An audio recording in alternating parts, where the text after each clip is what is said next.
Good morning, good afternoon, good evening. I'm your host, Respect. Welcome to another episode of Next Generations Logic and Laughs.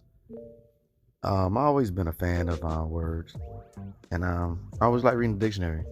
So I was perusing through the Oxford, and Oxford Dictionary is one of the highly reputable ones that people use all over the world for English.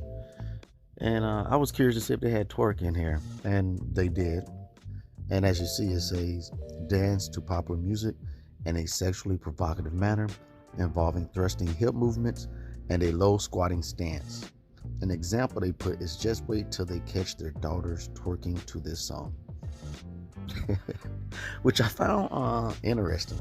Because out of all the examples that they could think of, they used this weirdo, creepy example. Just wait till they catch their daughters twerking to the song. Like who is this talking? Who is talking about this? Wait till who catch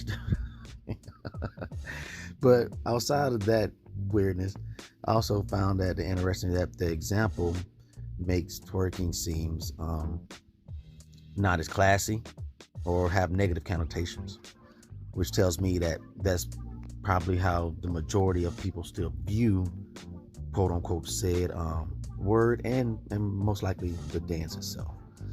Even when you go down here in this other example, it says between flaunting their curves and doing a little twerk here and there, the dancers' rendition of the video was quite impressive.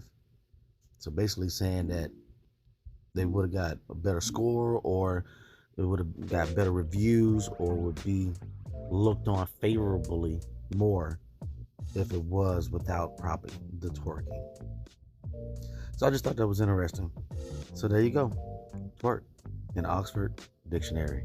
All right, world. Like, share, subscribe. Check out the merch. Remember, what's right is right, what's wrong is wrong. Peace.